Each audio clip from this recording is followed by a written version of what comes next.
¿qué es la fibromialgia? ¿Qué la produce? ¿Cómo se manifiesta? ¿Cuáles son sus síntomas? ¿Y cómo podemos tratarla? Para eso vamos a conversar con el doctor Juan Carlos Ordóñez, quien nos visita cada 15 días para sacarnos algunas dudas con respecto a su área específica. Bienvenido, doctor, qué gusto que esté con nosotros. Quien quiera seguirlo puede hacerlo a través de Traumapedics S, por donde él contesta e incluso publica algunos videitos de los temas que hemos conversado. Bienvenido, doctor. Muchas gracias, buenas tardes.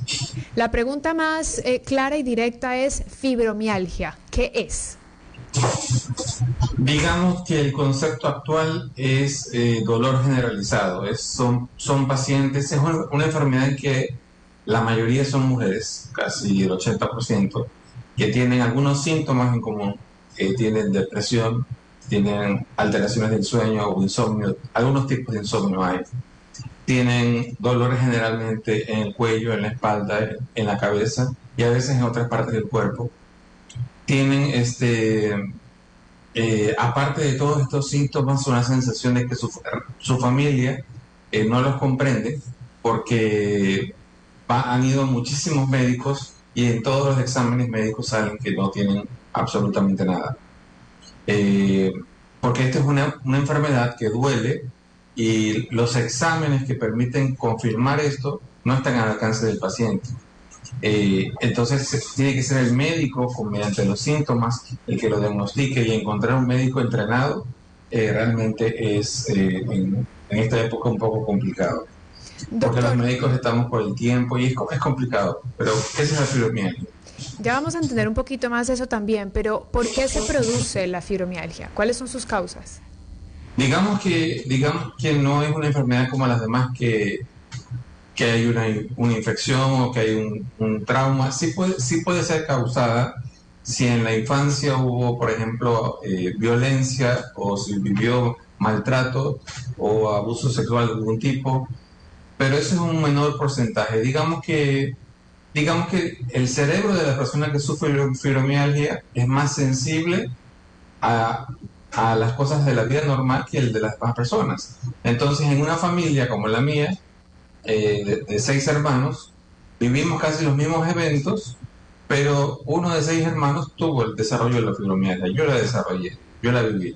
Entonces, no es una regla fija, pero digamos que ese es el resumen. Son personas más sensibles a lo que pasa en la vida cotidiana y que con el paso del tiempo tienen solo 2 opciones: o aprenden a sobreponerse y a ver las cosas de otro color, o la enfermedad sigue ahí. Ahora, ¿es una condición que es crónica? Es crónica, claro. No. Comienza en la adolescencia, va haciendo ciclos, desaparece, me siento bien, el paciente dice me curé, me tomé unas pastillas, me di unos masajes, mejoré un tiempo, luego volví, y casi siempre el pico o el ciclo de dolor viene por algo que lo genera, ¿no? Un pico de estrés, la pérdida de un familiar, un cambio de trabajo, una mudanza, el COVID o la pérdida de un familiar, cosas que no se pudieron resolver en lo sentimental, un divorcio. Es decir, hay algo en la vida de la persona que emotiva, hace que despierta eso, exacto, que despierta esta enfermedad. Se conoce como eso lo llamamos gatillo, algo que gatilla la enfermedad. Correcto. Y es un síndrome, ¿sí? La fibromialgia. Es un síndrome de síntomas. Síndrome significa que es un conjunto de signos y síntomas. Y esto que voy a decir es más complejo todavía, pero la fibromialgia pertenece a un grupo de enfermedades que los anglosajones lo llaman overlapping syndromes. Es decir, son pacientes que tienen endometriosis, que tienen ovarios poliquísticos, que tienden a desarrollar miomas, que tienen colitis, gastritis, reflujo esofágico, y piensan que eso no tiene nada que ver con su dolor. Entonces van, aparte de buscando un médico que les calme el dolor, van al gastroenterólogo, visitan muchos médicos. Y claro, el médico le receta, le prescribe, pero no mejora porque la causa no está en sí en el colon, está en el cerebro. Y entonces, ¿la solución dónde está? Porque si vemos que son varias áreas afectadas, no solamente voy a estar tranquila si el dolor, si me alivia el dolor, sino que seguramente entonces mi estómago no funciona bien y, como usted decía, el estrés aumenta, tal vez emocionalmente puedo ser un poco más sensible. ¿Cómo se trata entonces cómo se aborda esta enfermedad? Bueno, el control, el manejo del dolor digamos que es la arista más importante. Voy a contar a breves rasgos el caso de una paciente que ya no hace rato que ya no es mi paciente, pero esta paciente, la primera vez que la vi, estaba tan enojada por el dolor. O sea, el dolor cuando es permanente y muy fuerte, tú no puedes estar de buen ánimo. Yo no puedo tener esta cara si tengo dolor. Entonces, esta chica tenía tanto dolor que no quería saber de su vómito. No quería tomar ninguna pastilla porque era antipastilla. Entonces yo le dije, bueno, el día que tú ya quieras hacer el tratamiento en serio, me avisas. Me llamó y negociamos. Le dije, comienza a tomarlas. Y bueno, hablamos en 15 días. A los 15 días regresó y me dijo, ¿sabe qué descubrí? Descubrí que la vida tiene color, sí tiene color y que sí vale la pena vivirlo. Es decir, son pacientes que han pensado más de una vez en suicidarse porque nadie los entiende, se sienten deprimidos, se sienten adoloridos permanentemente, son jóvenes y ven cómo todos los demás hacen vida activa y ellos no pueden. Y es que el dolor es tan inhabilitante, ¿no, doctor? El dolor crónico, recuerden una de las entrevistas que dijimos que el dolor crónico es la enfermedad que más incapacita a la población, más que el cáncer, más que la hipertensión, más que la diabetes y todo junto. Es lo que más incapacita, porque comienzan a sumarse una serie de cosas y todos estos pacientes comienzan a sumar diabetes, hipertensión, un montón de enfermedades y van al médico y el médico le dice, camine, pues no puedo caminar. Si camino me duele. Entonces, el paciente cree que la solución es el descanso. No, hay que ir poco a poco, es como una maratón, pero ir despacio hasta conseguir los resultados. Y los resultados se pueden conseguir, pero va a necesitar de un médico que sepa cómo se maneja la enfermedad, no solo cómo se diagnostica y cómo paso a paso se van consiguiendo resultados. Doctor, ¿cuáles son las consecuencias de tener esta enfermedad a largo plazo? ¿En qué terminas? Si es que así lo pudiéramos ver, visualizar. Digamos que el estadio final es que el paciente finalmente sí desarrolle daños orgánicos, como por ejemplo artrosis en la columna, de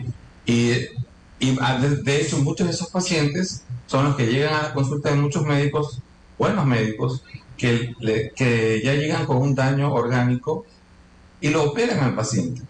Y el paciente no evoluciona como debería y continúa con dolor, no porque la cirugía está mal hecha, sino porque no hicieron la evaluación previa de qué tipo de pacientes tenían un paciente más sensible que los demás. Entonces, por eso yo como cirujano tengo que tener un plan B. Si yo no me di cuenta antes, durante la consulta, qué tipo de paciente tengo, que es hipersensible, que ya ha tenido todo eso, y le hago la entrevista, pero no me dice la verdad, en el postoperatorio inmediato, yo me voy a dar cuenta que tiene muchísimo dolor. Ese paciente es un paciente que tuvo fibromialgia en algún momento, y yo tengo que cambiar el plan B. Entonces, es importante que los pacientes sepan que el médico que les va a operar tiene que saber de dolor, porque la cirugía es un éxito solo si la terapia es un éxito. Si yo no puedo hacer la terapia porque no soporto el dolor y mi médico no sabe qué recetarme, voy a quedar mal y voy a necesitar otra cirugía. Es interesante lo que dice, que el médico sepa qué es el dolor, ¿no? Porque siempre pasa eso, que el paciente es uno, no está aquí, uno dice, ay, pero es que si el médico supiera lo que yo estoy sintiendo, creo que no hay paciente que no haya vivido eso, ¿no? Entonces creo que por ese lado es interesante conocer a profundidad la forma en cómo los médicos ven esta enfermedad y el dolor en sí. Doctor, ¿cómo se trata? ¿Cuál sería el tratamiento entonces? Digamos, el tratamiento es una terapia multimodal. O sea, se usan medicamentos que digamos, el mejor medicamento es un relajante muscular combinado con un antidepresivo. Y hay medicamentos que no funcionan, o que supuestamente, según la literatura, no funcionan como los analgésicos centrales, pero sí en la práctica funcionan y hace que el paciente en 2 semanas ya arranque. ¿Arranque con qué? Con el ejercicio. Si el paciente no hace ejercicio de bajo impacto, que lo relaje, que lo haga sentir, conseguir moverme, y ese feedback positivo, si no se consigue eso, es difícil que el paciente vea futuro. Eso es súper importante en los primeros 15 días. Ya luego de eso, si se consigue eso, ya el paciente va avanzando, pero siempre poniéndose metas cortas, realistas y a largo plazo de una vida ya sin medicamentos, ¿no?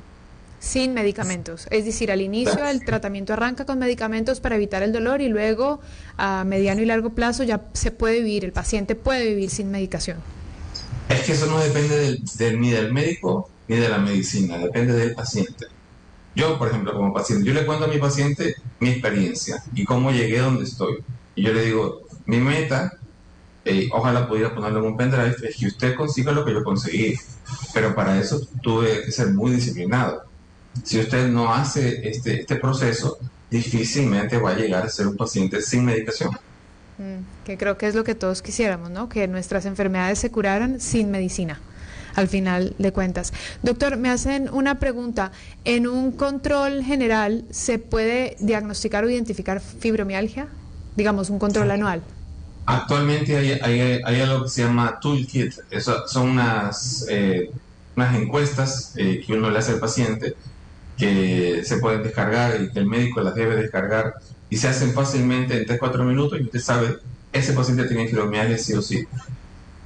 Muy bien.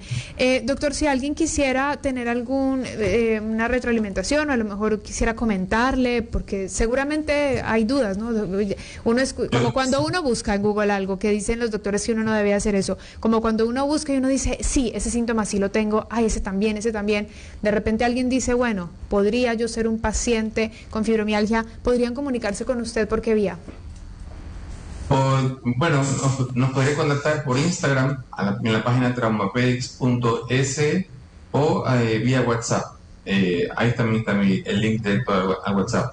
Pero la idea es, o sea, realmente por WhatsApp uno está muy corto de tiempo para dar toda esta información. Es mucho lo que hay que hablar. Un paciente con fibromialgia necesita una consulta larga, por lo menos de 1 hora al principio, para que entienda. Y yo le digo al paciente, venga con el celular y grabe. ¿Por qué? Porque cuando vaya a su casa y se olvide, porque el paciente llega a su casa y se olvidó de preguntar. Entonces yo le digo, bueno, llévese la grabación, cuando usted le pone play, le aseguro que se va a acordar de lo que hablamos y va de nuevo a enchufarse en esto de seguir adelante. Hay médicos que no les gusta que lo graben, pero bueno, yo trato de que el paciente se lleve la información. Y uno de los proyectos que todavía no logro plasmar es que en el canal de YouTube yo me pueda explayar todo el tema y decirle al paciente, simplemente entre ahí, escuche todo lo que yo digo, lo que yo cuento, y ahí van a estar muchas respuestas. Buenísimo, pero ¿ya tiene ese canal de YouTube? Lo tengo, sí, pero todavía no hago los videos largos. Okay. Porque el video largo lo tengo que hacer y tengo que poner el link de en qué me sustento, ¿no? Claro. Porque los pacientes tienden a dudar del médico y realmente no tienen por qué creer al médico hoy en día. Entonces se meten al Google y dicen, no, yo leí, doctor, lo que la pastilla produce. Sí, pero es que una de las bendiciones que yo tengo de ser speaker es que cuando uno es speaker, usted tiene acceso a información confidencial, no la que viene en Google, no la que viene en las medicinas. Y entonces uno se entera de cómo desarrollaron el medicamento y usted dice, obvio, con la dosis que usaron, el medicamento produce todos estos efectos, pero en la práctica no es así. En la práctica no es así. Si el médico sabe recetar racionalmente los medicamentos, funciona. Bien, entonces vamos a estar atentos a cuando nos cuente que lanzó ese canal en YouTube para poder ver estos temas con mayor profundidad. Y mientras tanto, quien quiera comunicarse con el doctor pueden entrar a Instagram, traumapedics.es, como él siempre nos invita a que conozcamos. Quien no tenga Instagram, pues se abre su cuenta y va y lo busca de tal manera. El doctor Juan Carlos Ordóñez, traumatólogo y también especialista en cirugía, quien conversa con nosotros sobre diferentes temas, y hoy lo que conocimos con mayor profundidad fue la fibromialgia. Doctor, muchas gracias por estar aquí hoy en Nuestra Lupa. Gracias a usted. Buenas tardes.